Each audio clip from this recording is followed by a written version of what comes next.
जय जगन्नाथ। मु आज आपण पाखरे उपस्थापन करने जाऊँगी प्रभु श्री जगन्नाथंकर अर्धा घड़ा शरीर गुड़ रहस्य कथा। जदि भल लगे ताले निश्चय लाइक और सब्सक्राइब करने भूली जीवेनि। एकदा मालवर राजा इंद्रदुम्न मनस्थ कले और आकांक्षा भी कले प्रभु श्री जगन्नाथंकर दर्शन पाई। तपस्या कले।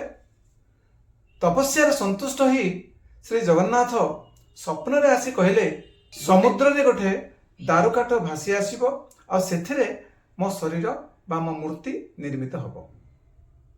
ठीक ता परदिन इंद्रदुम्न महाराज समुद्र कूल रे आसी देखिले एक अभूतपूर्व दृश्य, एक दारू भासी आसीबार दृश्य। सेथिरु से प्रभु श्री जगन्नाथंकर मूर्ति निर्माण करिबा पई मनस्थ कले।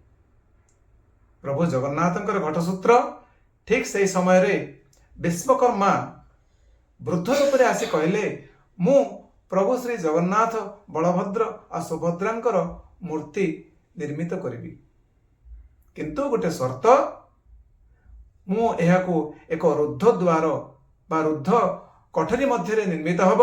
एहाकू समय लागिबो 21 दिन 21 राति। किए भी कबाट बा द्वार खोलिबे नाही। एही शर्त रे राजा राजी होई निजर कर्म आरंभ करिबा पई कहिले। एमिति 10 दिन 15 दिन बीती गलानी। रानी चिंतित हेले एवं राजांक पाख आसी कहले वृद्ध जनक मूर्ति तैयारी करुछंती, किंतु कौनसी शब्द शुभु नाही। तेणु अस्त व्यस्त होई रानी जेतेबेले कि राजा को कहले, इंद्रदुम्न महाराज प्रत्युत्तर रे कहले नहीं, शर्त रखिछि जे 21 दिन 21 राति पर्यंत कठरीर द्वार बंद रहिबो। तथापि रानींकर चिंता रानींकर व्यस्त देखि राजा द्वार टिको खोली देथिले। देखिले एक आश्चर्यजनक घटना।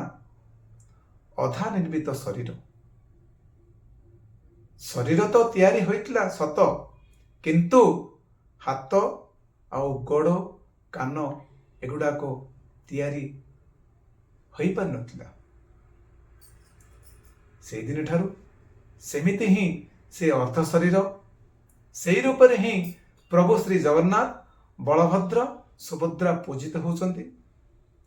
प्रभु जगन्नाथ गोटे कथा मते हृदयतार सहित भक्तिर सहित पूजा करिबो, तांको मु मोर पूर्ण रूप रे देखा देबी। जय जगन्नाथ।